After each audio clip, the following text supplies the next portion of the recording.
여보, 우리 인생 어디서부터 잘못 설계된 걸까? 좁은 월세방 창밖을 보며 제가 묻자 아내는 대답 대신 마른 한숨만 내쉬었습니다. 30년 넘게 0.1mm 오차도 허용치 않던 공장장으로 살며 제 노후 역시 빈틈없는 도면처럼 완벽할 줄만 알았습니다.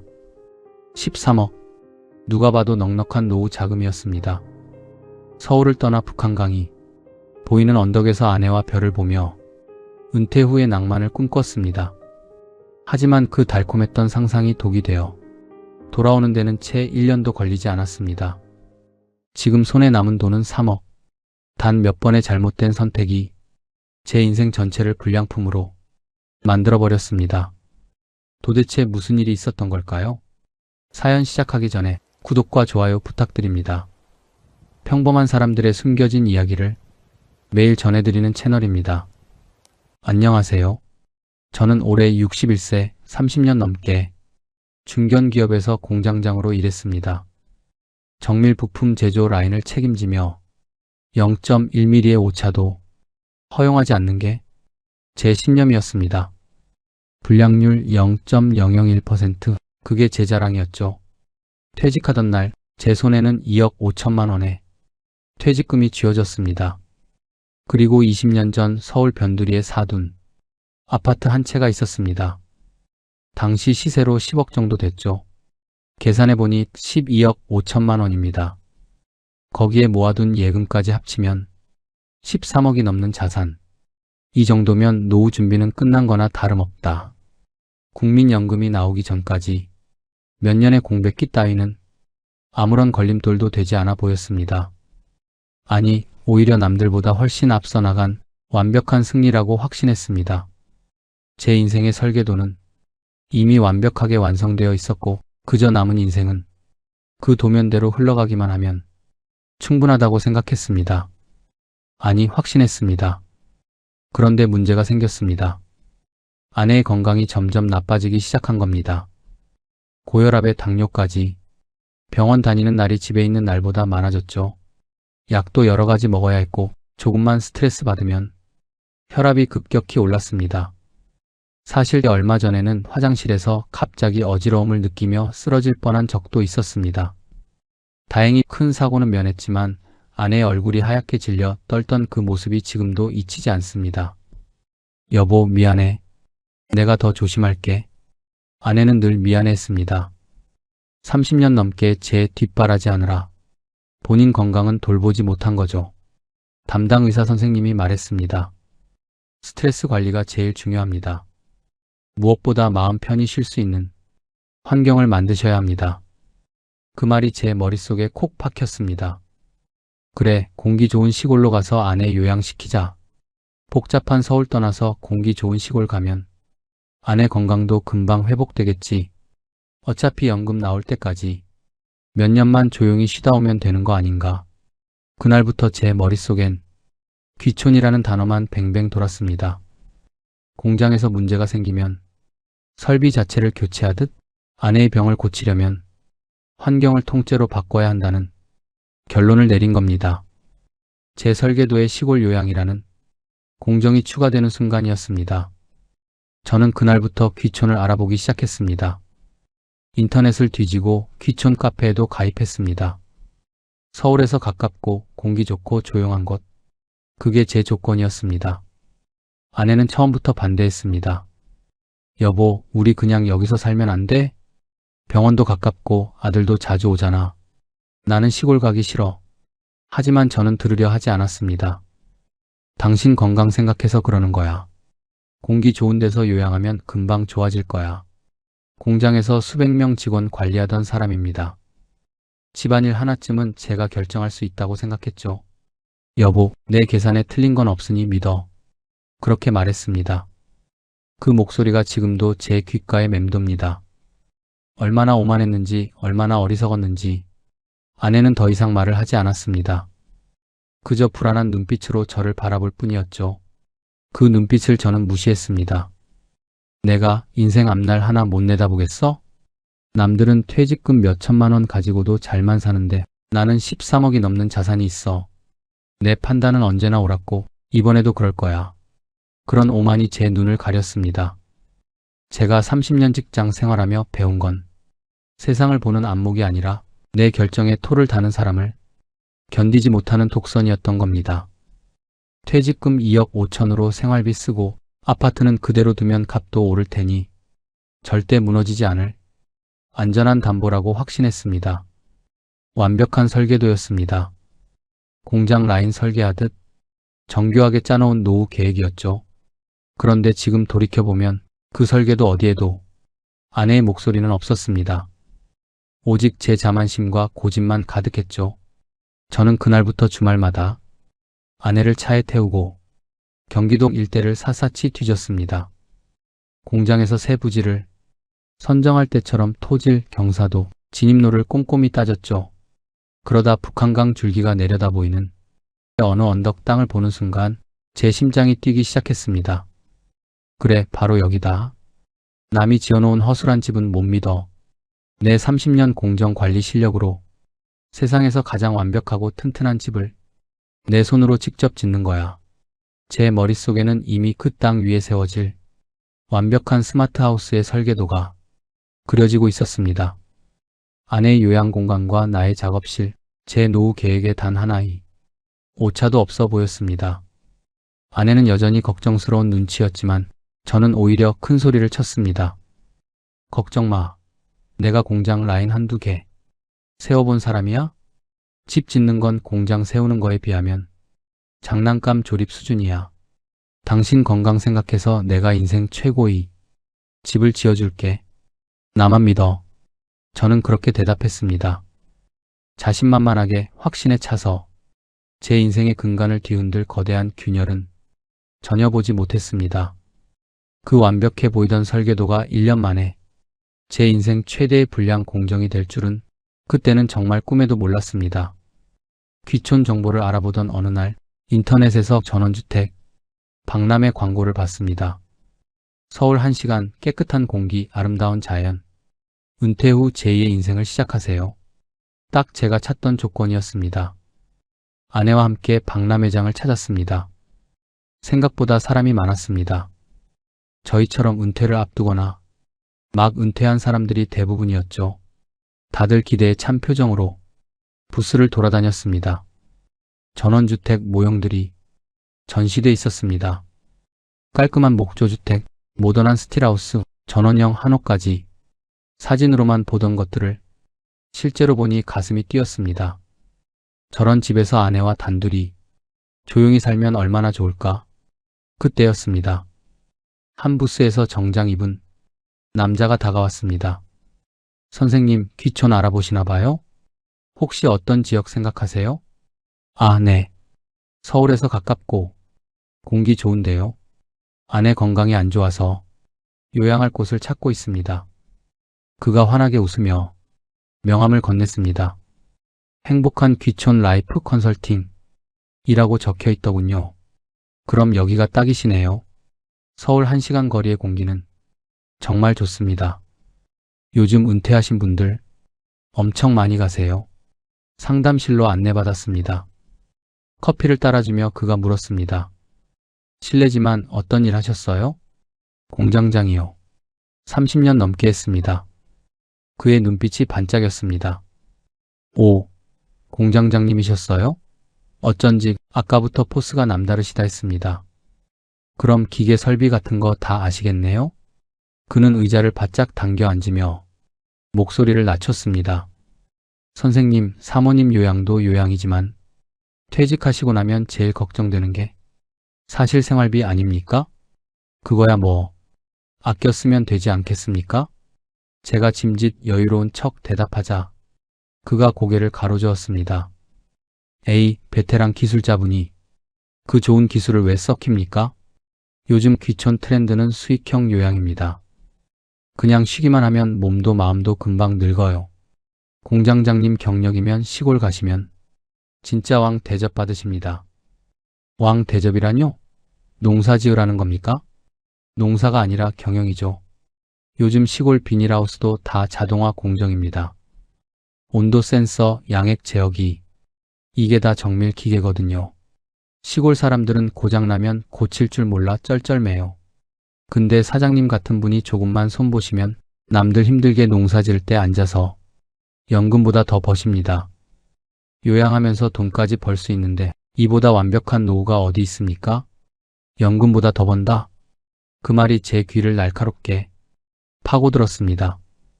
아내 요양만 생각했던 제 머릿속 설계도의 수익이라는 아주 매력적인 라인이 하나 더 추가되는 순간이었습니다. 컨설턴트가 눈을 반짝이며 말했지만 글쎄요, 그건 일단 좀 더 생각해 보겠습니다. 제가 기계는 좀 알지만 농사 쪽은 문외한이라서요. 저는 짐짓 무관심한 척 대답하며 명함을 챙겼습니다. 농사가 아니라 경영이라. 내 기술을 시골에서 쓸 수 있다면 연금 나오기 전까지 공백기는 아무것도 아니겠는데? 그리고 지금 여기가 딱 좋은 타이밍입니다. 땅값이 지금 바닥이에요. 1년만 지나면 2배는 올라갑니다.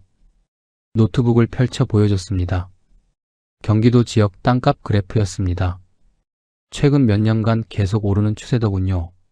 여기 보세요. 이게 실거래가입니다. 지금 안 사시면 나중엔 후회하세요. 옆에서 아내가 조용히 말했습니다. 여보, 우리 좀 더 알아보고.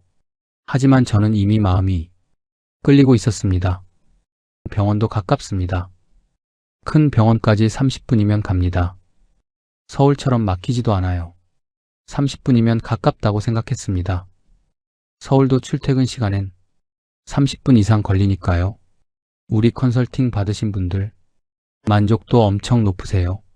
땅 매입부터 건축, 인테리어까지 다 도와드립니다. 혼자 하시면 바가지 엄청 쓰세요. 그 말도 맞는 것 같았습니다. 시골 부동산은 처음이니 전문가 도움이 필요했죠. 컨설팅 비용은 얼마나 되나요? 1,000만 원입니다.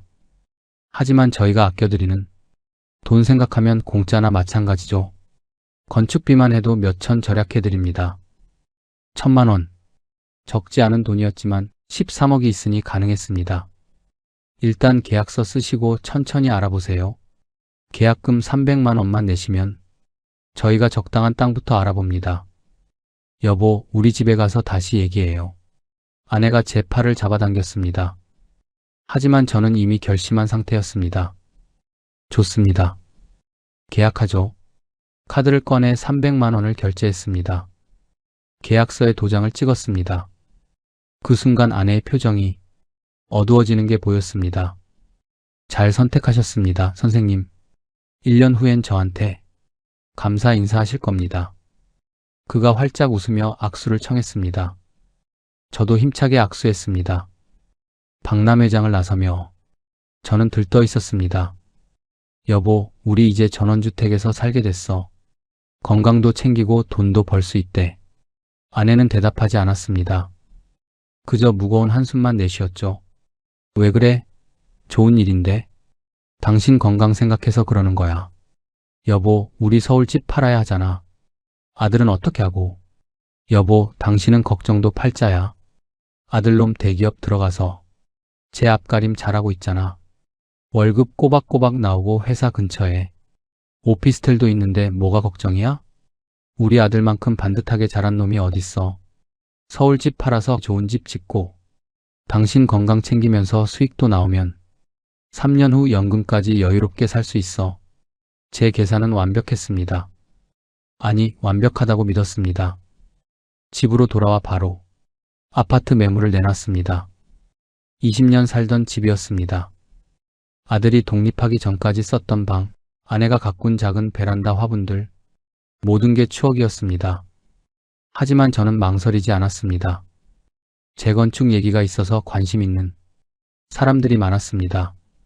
전화가 계속 걸려왔고 집 보러 오겠다는 사람들도 여럿 있었죠. 여보, 정말 집 팔 거야? 아내가 불안한 눈빛으로 물었습니다. 걱정 마. 일단 땅 보고 집 공사부터 시작하자. 완공되면 그때 서울집 팔면 돼. 그 사이에 값도 더 오를 거야. 저는 자신만만했습니다. 공사 진행하면서 서울집에 살다가 완공되면 그때 이사 가면 된다고 생각했죠. 정교하게 짜인 유혹의 덫. 저는 그 덫에 제 발로 걸어 들어가고 있었습니다. 컨설팅 업체에서 연락이 왔습니다. 사장님, 딱 맞는 땅 나왔습니다. 북한강 보이는 언덕 자리인데 조건이 아주 좋아요. 다음 주말 아내와 함께 땅을 보기 위해 내려갔습니다. 바로 제가 주말에 봤던 그 땅이었습니다. 북한강이 내려다 보이고 산세도 좋았습니다. 좋습니다. 이 땅으로 하죠. 땅값은 2억이었습니다. 컨설턴트가 말했습니다. 계약금 2천만 원만 먼저 주시면 됩니다. 공사 진행하시면서 중도금, 잔금 나눠서 내시면 돼요. 퇴직금 통장에서 2천만 원을 송금했습니다. 평생 모은 퇴직금이 처음으로 빠져나가는 순간이었습니다. 건축비는 얼마나 됩니까? 저희 협력업체 쓰시면 3억이면 충분합니다. 땅 2억, 집 3억, 총 5억이면 된다는 계산이었습니다. 퇴직금으로 일단 공사 시작하고 서울집 팔면 10억 들어오니까 여유롭게 마무리하면 돼. 완벽한 계획이었습니다. 컨설팅 업체에서 건축사를 연결해줬습니다. 어떤 스타일로 지으시겠어요? 튼튼하게 지어주세요. 30년은 끄떡없게요. 공장장 출신답게 구조부터 꼼꼼히 따졌습니다. 기초는 어떻게 하고 기둥은 몇 개 세우고 설계사가 놀랄 정도로 디테일하게 주문했죠. 드디어 착공이 들어갔습니다. 서울 집에 살면서 주말마다 현장을 찾았습니다. 공장 라인 점검하듯 꼼꼼히 살폈습니다. 이 배관 각도가 이상한데요? 기둥 간격이 설계도랑 다른 것 같은데? 현장 소장이 혀를 내둘렀습니다. 사장님 진짜 전문가시네요. 이렇게 꼼꼼하게 보시는 분 처음입니다. 그 말에 기분이 좋았습니다. 그래, 내가 30년 이런 일 한 사람이야. 하지만 첫 문제는 한 달 만에 터졌습니다. 선생님, 이게 산지라서요. 안반이 나왔습니다. 파쇄 작업해야 해요. 추가 비용이 3천만 원 정도 나옵니다. 뭐? 3천만 원? 처음에 왜 말 안 했습니까? 지질 조사 안 해봐서 몰랐죠. 산지는 원래 이래요. 흔한 일입니다. 어쩔 수 없었습니다. 이미 착공이 들어간 상태였으니까요. 퇴직금 통장에서 3천만 원을 추가로 송금했습니다. 2달째 또 문제가 생겼습니다. 사장님, LPG 설비로 해야 하는데 배관 공사까지 하면 2천만 원이요. 정화조도 따로 설치해야 합니다.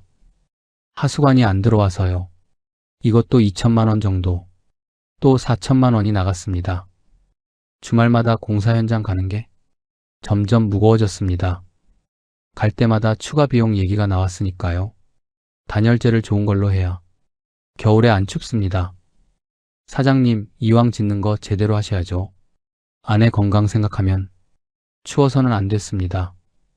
또 1천만 원 추가. 지붕 방수를 확실히 해야 합니다. 산골이라 눈도 많이 와요. 퇴직금이 순식간에 바닥났습니다.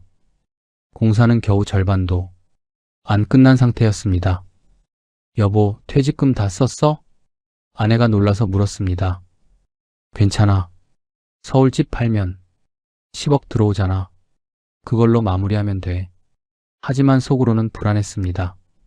3억이면 된다더니 벌써 2억이 넘게 들어갔잖아. 우선 가장 먼저 손을 댄 건 적금과 예금이었습니다. 퇴직금만으론 부족했거든요. 인테리어 비용이며 기반시설 공사비가 설계도보다 몇 배는 더 들어갔으니까요.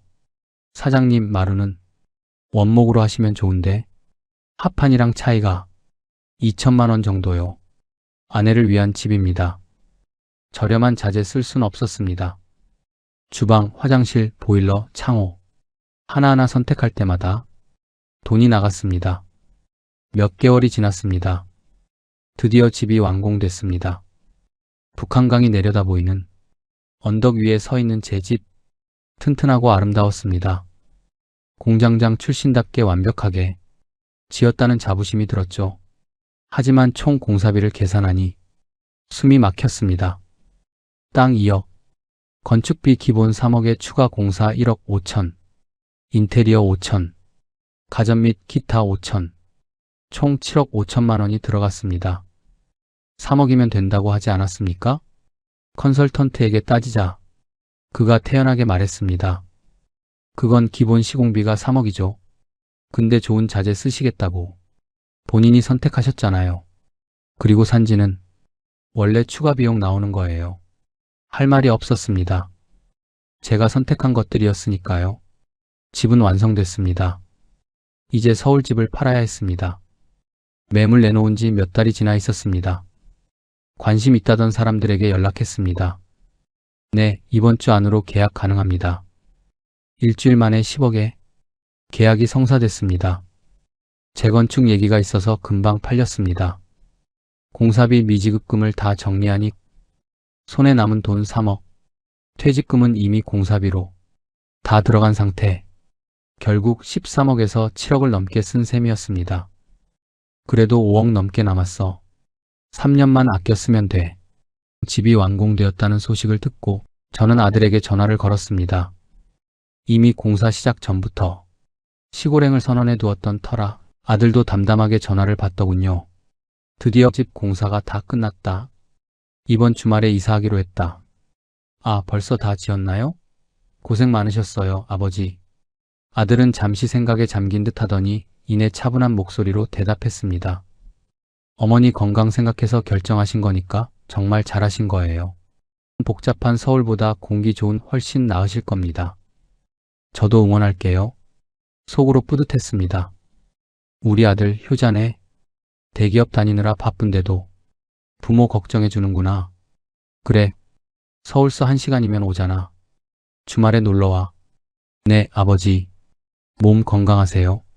전화를 끊으며 마음이 든든했습니다.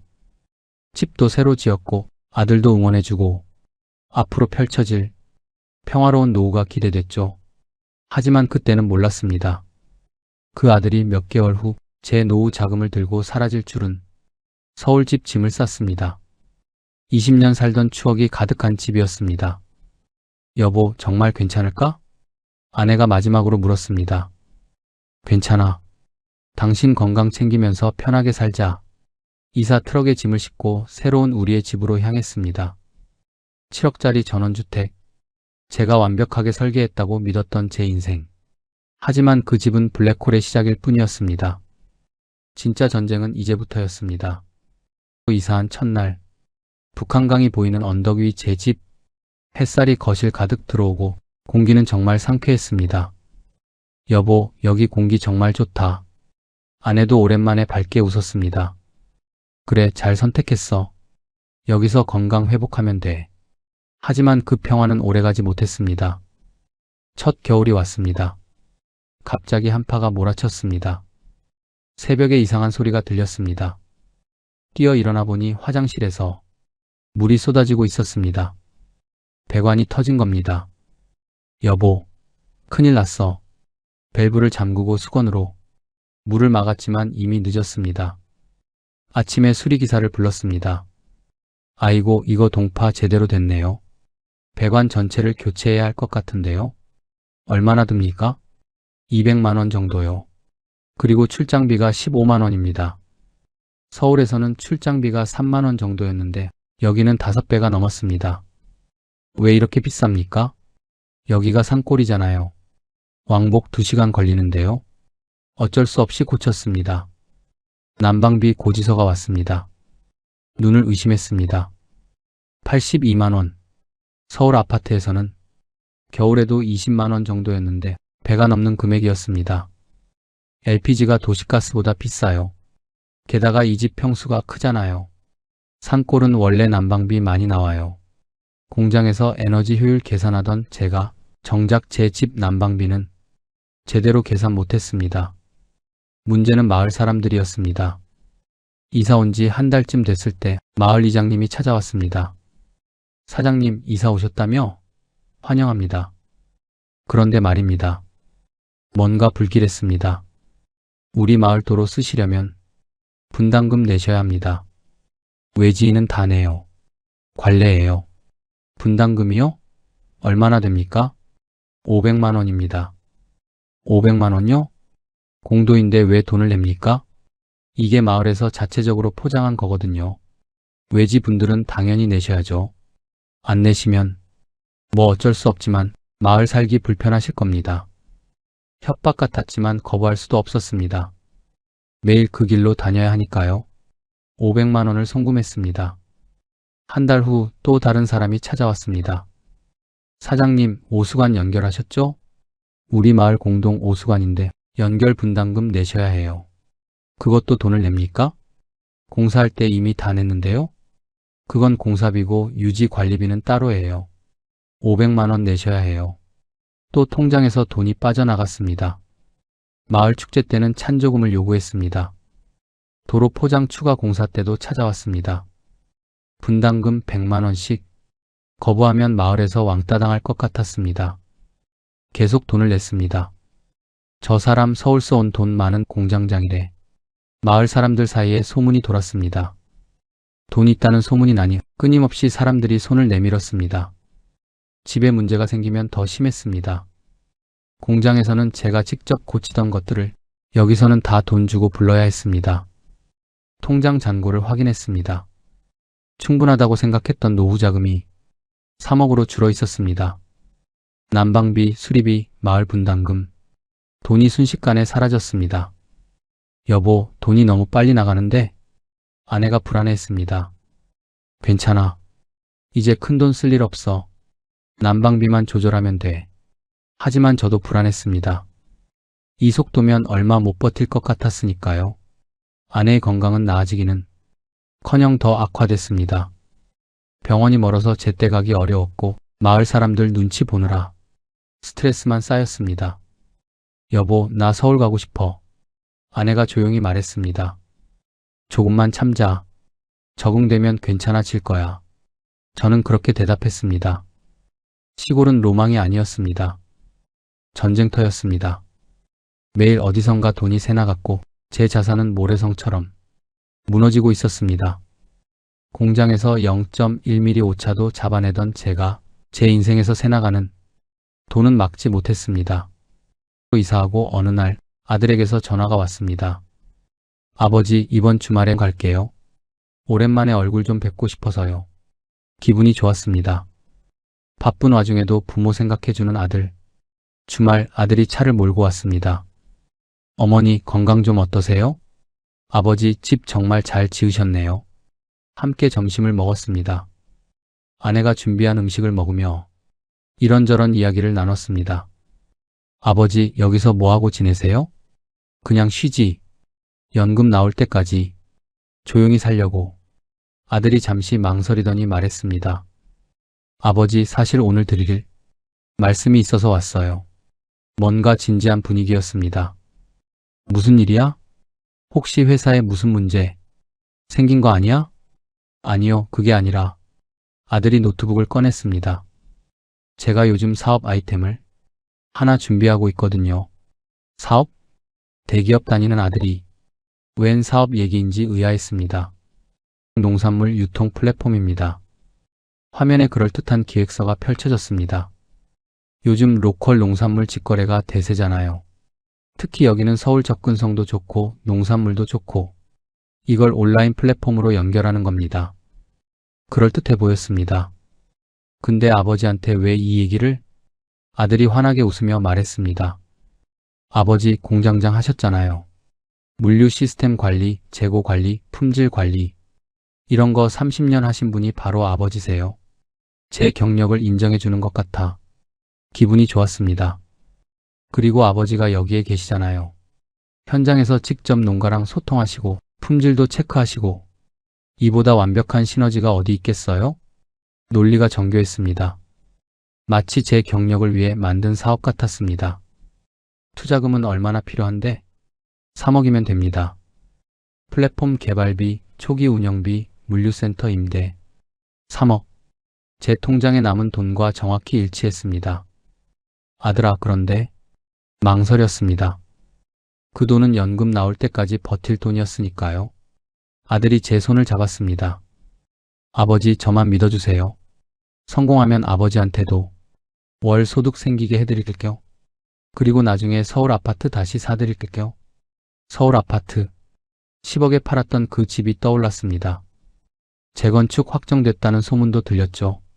요즘 IT 시대잖아요. 농산물 유통도 다 온라인입니다. 아버지, 이번 기회 놓치면 후회하실 거예요. 옆에서 아내가 조용히 말했습니다. 여보, 우리 그 돈으로 살아야 하는데. 하지만 저는 이미 마음이 기울고 있었습니다. 수입이 없었습니다. 3억으로 2년을 버티려니 빠듯했습니다. 차라리 투자해서 소득이 생기면 내 경력도 살리고 아들 사업도 돕고. 알았다. 아버지가 투자마. 아들의 얼굴이 환해졌습니다. 아버지, 감사합니다. 정말 감사합니다. 후회 안 하실 거예요. 꼭 성공시킬게요.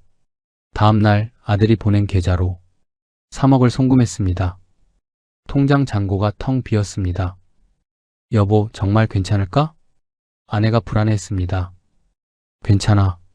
우리 아들 믿어야지. 대기업 다니는 애가 사기치겠어? 한 달이 지났습니다. 아들에게서 연락이 왔습니다. 아버지, 플랫폼 개발 잘 진행되고 있어요. 조금만 기다리세요. 2달이 지났습니다. 아버지, 농가 계약 진행 중이에요. 곧 좋은 소식 전하겠습니다. 연락이 뜸해지기 시작했습니다. 전화해도 받지 않았습니다. 문자를 보내도 답이 없었습니다. 여보, 아들한테 연락 안 돼? 뭔가 이상한데? 불길한 예감이 들었습니다. 심장이 철렁 내려앉았습니다. 아들 집으로 찾아갔습니다.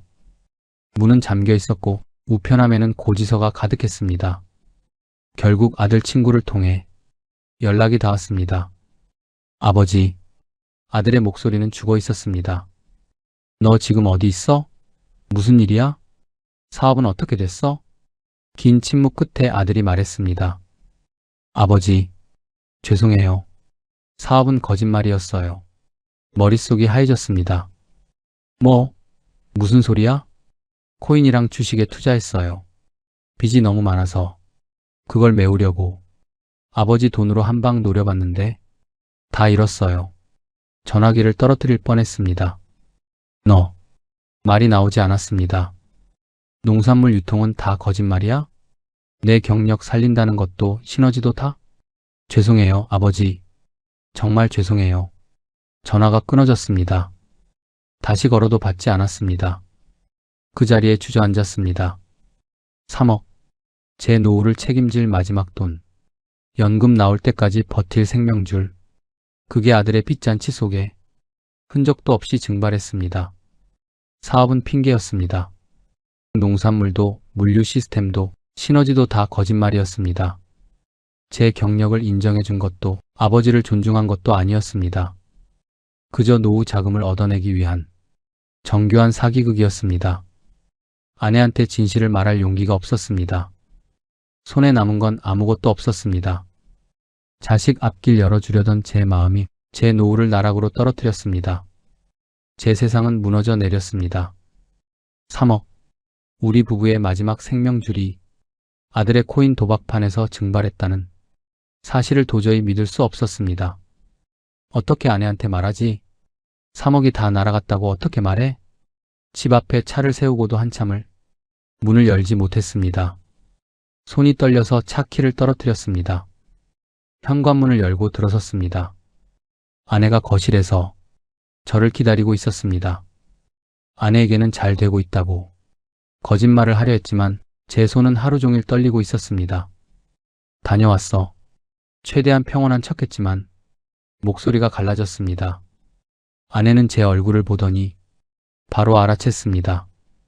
그날 저녁 식사 때였습니다. 아내가 제 앞에 앉아 정색하며 물었습니다. 여보, 숨기지 말고 말해. 아들 사업 어떻게 된 거야? 당신 지금 제정신 아니잖아. 저는 고개를 저으며 피하려 했습니다. 아니야, 괜찮아. 하지만 아내는 제 손을 꽉 잡았습니다. 우리 전 재산이잖아. 나 다 알아야겠어. 할 수 없었습니다. 더 이상 숨길 수가 없었습니다. 결국 제 입에서 추악한 진실이 터져 나왔습니다. 사업 다 거짓말이었대. 그놈이 우리 돈 3억을 코인이랑 주식으로 다 날렸어. 회사는커녕 빚 메우느라 정신없다더라. 아내의 눈이 커졌습니다. 숨을 들이켜더니 그대로 멈췄습니다. 그게 무슨 소리야? 우리 아들이 그럴 리가. 아내는 뒷목을 잡으며 몸을 떨었습니다. 여보, 진정해. 하지만 이미 늦었습니다. 아내가 젓가락을 떨어뜨리며 쓰러졌습니다. 여보, 정신 차려. 여보. 제 입이 방정이었습니다. 조금 더 천천히 말했어야 했는데 제 자식에 대한 분노가 아내의 심장에 비수를 꽂은 겁니다. 혈압계를 가져와 재보니 180이 넘었습니다. 손이 떨려 119 번호도 제대로 누르지 못했습니다. 여보세요? 아내가 쓰러졌어요. 빨리 좀 와주세요. 주소를 묻더니 차갑게 대답했습니다. 구급차가 도착하는데 40분은 걸릴 것 같습니다. 최대한 서두르겠습니다. 40분. 서울 같으면 병원에 도착하고도 남을 시간인데 여기서는 구급차를 기다리는 데만 그 아까운 골든타임을 다 써야 했습니다. 아내를 안고 거실 바닥에 앉았습니다. 1분 1초가 1년처럼 느껴졌습니다. 미안해, 여보. 내가 죽일 놈이야. 시골 가자고 고집 피우고 아들놈한테 돈 다 퍼주고. 아내 얼굴이 점점 창백해졌습니다. 호흡이 약했습니다. 제발 살려주세요. 제발요. 10분, 20분, 30분. 시간은 너무 천천히 갔습니다. 40분이 지나서야 사이렌 소리가 들렸습니다. 여기요. 여기. 구급대원들이 뛰어들어왔습니다. 환자분 혈압이 위험 수치입니다. 빨리 가야 해요. 아내를 들것에 실었습니다. 구급차에 함께 탔습니다. 하지만 다시 구비구비 산길이었습니다. 좁은 길, 급커브, 경사진 언덕. 구급차도 속도를 낼 수 없었습니다. 빨리 좀 가주세요. 제발요. 최대한 빨리 가고 있습니다. 이 길이 이래요. 북한강이 내려다 보이는 그 전망. 제가 자랑스러워했던 그 언덕. 지금은 저주였습니다. 대학병원 응급실에 도착했습니다. 쓰러진 지 1시간 반이 넘은 시점이었습니다. 의료진이 급히 아내를 응급실로 옮겼습니다. 저는 밖에서 기다릴 수밖에 없었습니다. 복도를 서성이며 기도했습니다. 신도 아니었지만 처음으로 기도했습니다. 1시간 후 의사가 나왔습니다. 보호자분이세요? 네, 제 아내입니다. 어떻습니까? 의사는 저를 무섭게 쏘아붙였습니다. 고혈압성 뇌출혈 직전까지 갔습니다. 다행히 큰 위기는 넘겼습니다. 지금 고비는 넘겼어요. 그런데 보호자님, 조금만 늦었으면 정말 위험했어요. 할 말이 없었습니다. 공장에서 30년 공정 관리하던 제가 정작 내 아내의 생명 공정은 최악의 분량으로 만들어버린 겁니다. 의사는 잠시 망설이다가 안타까운 표정으로 제 눈을 바라보며 말했습니다. 환자분 차트를 보니 고혈압에 당뇨까지 있으신데 왜 이렇게 병원이랑 먼 곳에 사세요? 이런 분들은 몸에 조금만 이상이 생겨도 바로 병원에 오셔야 하는데 구급차 기다리는 데만 시간을 너무 많이 쓰셨어요. 그게 아내 건강 생각해서 공기 좋은 데로 제가 기어들어가는 목소리로 대답하자 의사가 고개를 저었습니다. 공기 좋은 것보다 더 중요한 게 응급상황 대처입니다.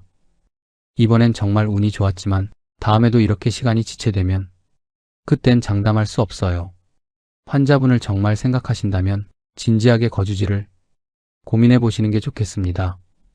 아프실 때 바로 손 닿을 곳에 병원이 있어야 해요. 할 말이 없었습니다.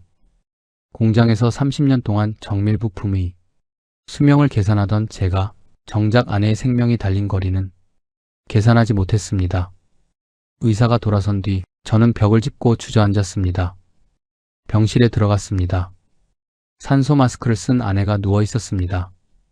창백한 얼굴, 가느다란 호흡, 제 손을 잡고 눈물을 흘리며 작게 속삭였습니다. 여보, 나 무서워. 우리 서울 가자. 제발. 그 말에 가슴이 찢어졌습니다. 그래, 이사 가자. 당장 가자. 더 이상은 못 버틸 것 같았습니다. 7억 들인 전원주택. 공기 좋다고, 전망 좋다고 선택한 그곳이 아내에게는 생명을 위협하는 감옥이었습니다. 돈도 날렸습니다. 아들한테 뺏기고 마을 사람들한테 뜯기고 이제 아내 목숨까지 위험했습니다. 그날 밤 병원 복도 의자에 앉아 결심했습니다. 무슨 수를 써서라도 이 지옥에서 빠져나가야 해. 아내를 살려야 해. 하지만 그 탈출의 대가가 얼마나 잔인할지 그때는 몰랐습니다. 아내가 일주일 만에 퇴원했습니다. 집으로 돌아오자마자 저는 부동산에 전화했습니다. 집 내놓으려고 하는데요. 7억에 샀습니다. 1년밖에 안 됐고요. 부동산 사장이 한숨을 쉬었습니다. 사장님, 요즘 시골집이 안 팔려요. 일단 내놓기는 하는데 기대는 하지 않으세요. 그래도 위치 좋고 집 상태도 좋잖아요. 북한강 전망에 제가 직접 관리하면서 지었어요. 전망은 좋죠. 근데 병원이 멀잖아요. 요즘 귀촌하시는 분들이 제일 먼저 물어보는 게 뭔지 아세요? 병원 거리랑 관리비예요. 부동산 사장의 말에 가슴이 철렁했습니다. 매물을 내놨습니다. 인터넷에도 올렸습니다. 사진도 예쁘게 찍어서 올렸습니다. 북한강 조망, 신축 전원주택 7억. 한 달이 지났습니다. 전화 한 통 없었습니다. 2달째, 겨우 한 팀이 보러 왔습니다. 와, 전망 좋네요. 근데 여기 병원이 얼마나 걸려요? 차로 1시간 정도. 아, 그럼 안 되겠네요. 저희 어머니가 지병이 있으셔서요. 돌아갔습니다. 한 팀이 왔습니다. 집은 튼튼해 보이는데 이거 겨울에 난방비 감당되겠어요? 통창이 너무 커서 열손실이 장난 아니겠는데? 제가 단열재를 최고급으로 썼다고 설명하려 했지만 그는 듣지도 않고 나갔습니다. 다른 부부가 왔습니다. 아내는 집안을 마음에 들어 했지만 남편은 진입로를 보며 고개를 저었습니다. 여기 올라오는 길, 이거 사유지 섞여 있죠? 마을 사람들이랑 길 때문에 분쟁 생기면 답 없는데. 그리고 겨울에 눈 오면 2급 경사 언덕, 제설차 들어와요? 못 올라올 것 같은데. 공장 부지 고르듯 꼼꼼히 따졌던 그 경사로가 이제는 고립의 증거가 되어 돌아왔습니다. 그 부부도 돌아갔습니다. 부동산 사장이 전화했습니다. 사장님, 가격 좀 내리세요. 7억은 아무도 안 봐요. 6억 정도로. 마음이 급했습니다. 아내는 하루하루 불안해했고 저도 이 집에서 하루라도 빨리 나가고 싶었습니다. 알겠습니다. 6억으로 내리죠. 하지만 6억에도 관심 있는 사람이 없었습니다. 석 달이 더 지났습니다. 사장님, 5억으로 더 내리세요. 그래도 안 팔릴 수 있어요. 2억이나 손해보는 거였습니다. 그래도 연락이 없었습니다. 가끔 보러 오는 사람들은 다 똑같은 말을 했습니다. 병원이 너무 멀어요. 겨울에 눈 오면 길이 막힌다며요? 제가 자랑스러워했던 그 조건들이 이제는 집을 팔지 못하게 만드는 족쇄였습니다. 부동산 사장이 다시 전화했습니다. 사장님, 솔직히 말씀드릴게요. 이 가격에는 안 팔려요. 4억으로 내리세요. 3억 손해였습니다. 4억이요? 말도 안 돼요. 7억 들여서 지은 집인데. 사장님, 요즘 전원주택 매물 엄청나요. 귀촌분 끝났어요. 다들 병원, 편의시설 찾아서 도시 근교로 가요. 할 수 없었습니다. 아내는 매일 불안에 떨었고 저도 하루빨리 이곳을 벗어나고 싶었습니다. 4억으로 내리죠. 하지만 4억에도 집을 보러 오는 사람이 없었습니다. 아내 건강은 점점 나빠졌습니다. 혈압약을 먹어도 불안정했고 밤마다 악몽을 꿨습니다. 나 여기서 죽을 것 같아. 그 말에 미칠 것 같았습니다. 부동산 사장에게 다시 전화했습니다. 사장님, 제발 좀 팔아주세요. 가격은 상관없어요. 빨리 처분해야 해요. 그러시면 더 내려야 할 것 같은데요. 하지만 선택의 여지가 없었습니다. 네, 그렇게 해주세요. 한 달 후 겨우 한 사람이 관심을 보였습니다. 4억도 비싼 것 같은데 3억 5천만 원이면 어떻습니까? 제가 먼저 제안했습니다. 3억 5천이요? 생각해 볼게요. 일주일 후 연락이 왔습니다. 3억에 사겠습니다. 하지만 거절할 수 없었습니다. 계약서에 도장을 찍었습니다. 7억 들여 지은 집, 완벽하다고 믿었던 제 노후 설계, 3억에 팔았습니다. 피 같은 돈 4억을 손해보고 저는 그 전쟁터를 빠져나왔습니다. 3억. 손에 남은 돈이 고작 그것뿐이었습니다. 13억으로 시작했던 제 노후. 3억으로 줄어들었습니다. 이사 짐을 쌌습니다. 1년 전 설레는 마음으로 들어왔던 이 집을 이제는 악몽에서 깨어나듯 빠져나가는 겁니다. 여보, 드디어 서울 가는 거야? 아내가 눈물을 글썽이며 물었습니다. 그래, 서울 간다. 이제 괜찮을 거야. 하지만 속으로는 알고 있었습니다. 3억으로 서울에서 어떻게 살아야 할지, 연금 나올 때까지 어떻게 버텨야 할지. 이사 트럭이 출발했습니다. 백미러로 보이는 전원주택, 북한강이 내려다 보이는 그 언덕, 제 인생 최대의 실패였습니다. 제 자만심이 만든 7억짜리 블랙홀이었습니다. 서울로 가는 길, 아내는 차 안에서 잠들었습니다. 오랜만에 편안한 얼굴이었습니다. 하지만 저는 앞길이 막막했습니다. 3억으로 월세 보증금 내고 남은 돈으로 2년을 버텨야 합니다. 61세 공장장 출신이 이제 무슨 일을 해야 할까요? 서울 하늘이 보였습니다. 1년 만에 돌아온 서울. 집도 돈도 자존심도 다 잃고 돌아왔습니다. 서울 변두리 15평 빌라 월세방. 보증금 5천만 원, 월세 60만 원. 1년 전 10억짜리 아파트에서 살던 제가 이제는 좁은 월세방에서 삽니다. 손에 남은 돈은 2억 5천만 원. 월세 내고 생활비 쓰면서 연금 나올 때까지 버텨야 합니다. 이사 온 지 일주일 후 우연히 옛집 앞을 지나가게 됐습니다. 1년 전 10억에 팔았던 그 아파트. 재건축 확정 현수막이 걸려 있었습니다. 부동산에 들어가 물어봤습니다. 저기 아파트 요즘 시세가 어떻게 됩니까? 아, 거기요? 재건축 확정돼서 15억 넘게 거래되고 있어요. 1년 전에 샀으면 대박이었을 텐데. 15억. 제가 10억에 판 그 집이 심장이 갈갈이 찢어졌습니다. 1년 만에 5억이 올랐습니다. 제가 만약 그 집을 안 팔았다면 지금쯤 15억짜리 아파트 주인이었을 겁니다. 하지만 저는 그 집을 팔아 7억을 전원주택에 쏟아붓고 3억을 아들한테 주고 결국 3억만 건지고 돌아왔습니다. 남의 집이 된 옛집 앞을 지날 때마다 숨이 막혔습니다. 일자리를 구해야 했습니다. 아파트 단지 경비 일을 시작했습니다. 월급 220만 원.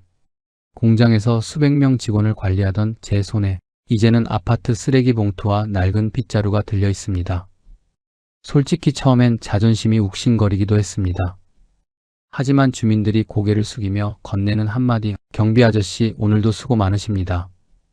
라는 말에 저는 더 정중히 허리를 숙여 인사합니다. 남의 눈이 부끄러운 게 아니었습니다. 정작 부끄러운 건 제 자만심으로 아내를 고생시킨 못난 욕심이었죠. 요행을 바라며 코인판에 뛰어든 아들의 선택보다 100배, 1000배는 더 숭고하다는 걸 이제야 깨닫습니다. 어느 날 저녁, 퇴근해서 집에 들어오는데 현관 앞에 누군가 앉아 있었습니다. 아들이었습니다. 아버지. 몇 달 만에 보는 얼굴이었습니다. 초췌했습니다. 살도 많이 빠졌고 눈가에 다크서클이 가득했습니다. 뭐 하러 왔어? 냉랭하게 말했습니다. 아버지, 죄송합니다. 아들이 무릎을 꿇었습니다. 아버지, 어머니, 정말 죄송합니다. 제가 미친 짓을 했습니다. 눈물을 흘렸습니다. 이제 와서 뭐 하러 그러냐? 이미 다 끝난 일이야. 아버지, 저 회사 그만뒀습니다. 빚은 제가 갚겠습니다. 죽을 때까지 일해서라도 갚을게요. 넌 내 인생이나 챙겨. 우리는 우리끼리 살 거니까. 아내가 밖으로 나왔습니다. 아들을 보더니 눈물을 흘렸습니다. 엄마, 죄송해요. 제가 정말 죄송합니다. 아들이 아내 앞에 엎드렸습니다. 준수야. 아내가 떨리는 손으로 아들 머리를 쓰다듬었습니다. 엄마, 죄송해요. 제가 미쳤어요. 코인으로 한 방 노리면 아버지, 돈 갖고도 남을 줄 알았어요. 제 욕심이, 제 오만이 다 망쳤어요. 아들의 진심이 느껴졌습니다. 분노가 조금씩 사그라들었습니다. 일어나. 아들이 고개를 들었습니다. 갚아? 내가 무슨 수로 갚아? 대기업 때려치우고 핏더미에 앉은 놈이 그 큰 돈을 어떻게 갚겠다는 거야? 아버지, 죄송해요. 정말 죄송합니다. 사과도 필요 없어. 대신 딱 하나만 약속해라. 다시는 죽어도 다시는 내 실력 밖에 요행 바라지 마. 땀 흘려 벌지 않은 돈은 내 돈이 아니야. 한 번만 더 투자니 코인이니 입에 올리는 날엔 그땐 정말 부모 자식 인연 끊는 줄 알아라. 알겠어? 아들은 대답 대신 어깨를 들썩이며 바닥을 적셨습니다. 3억은 아버지가 버린 돈이야. 내 탓만은 아니야. 내가 어리석었던 거지. 아버지. 3억은 아버지가 버린 돈이다. 그 말은 용서가 아니었습니다. 이제는 자식이 스스로의 힘으로 인생의 밑바닥부터 다시 단단하게 다져나가길 바라는 가장 아프고도 깊은 응원이었습니다. 아들은 한참을 울다가 돌아갔습니다. 아내가 제 손을 잡았습니다. 여보, 아들 용서해줘서 고마워. 당신 마음이 편해야 건강도 회복되지. 오랜만에 마음이 조금 가벼워졌습니다. 제 실패를 정리하며 여러분께 꼭 전하고 싶은 말이 있습니다. 평생 공정을 관리하던 저도 제 노후 공정은 관리하지 못했습니다. 제 조언이 여러분의 노후 자금을 지키는 방패가 되길 바랍니다. 첫째, 노후 자금은 불리는 게 아니라 지키는 것입니다. 저는 7억을 전원주택에 쏟아부었습니다. 3억을 아들 투자에 쉽게 넘겼습니다. 벌 생각만 했지 지킬 생각은 안 했습니다. 한번 잃으면 60대에는 다시 만들기 어렵습니다. 여러분, 노후 자금 앞에서는 욕심을 버리십시오. 둘째, 귀촌은 임대로 먼저 살아보고 결정하십시오. 저는 서울집부터 팔고 전원주택을 지었습니다. 최악의 선택이었습니다. 귀촌하시려면 최소 몇 개월은 임대로 살아보십시오. 겨울도 겪어보시고 병원 거리도 확인하시고 마을 분위기도 파악하십시오. 집은 그 다음에 사도 늦지 않습니다. 셋째, 노후 자금 앞에선 무조건 신중하십시오. 자식이든 사업이든 투자든 이번 한 번만은 없습니다. 연금 나올 때까지 남은 시간. 저는 새벽 경비 일을 나가며 살고 있습니다. 하루하루를 견디고 있습니다. 하지만 아내는 건강을 회복하고 있습니다. 병원도 가깝고 응급실도 가깝습니다. 그것만으로도 감사합니다. 10억짜리 아파트는 15억이 됐습니다. 만약 제가 그 집을 지키고 귀촌을 하지 않았다면 지금쯤 15억 자산가였을 겁니다. 하지만 후회해도 소용없습니다. 이미 엎질러진 물입니다. 제 인생 공정은 최악의 분량으로 만들었습니다. 저는 제 노후를 망쳤지만 여러분의 노후만큼은 지켜지길 간절히 바랍니다. 제 피눈물 섞인 조언이 여러분의 평안한 노후를 지키는 예방주사가 되길 진심으로 기도합니다. 부족한 제 이야기가 조금이나마 와닿으셨다면 구독과 좋아요 버튼으로 응원 부탁드립니다. 여러분의 노후에 평안이 깃들기를 진심으로 기원합니다. 끝까지 시청해 주셔서 감사합니다.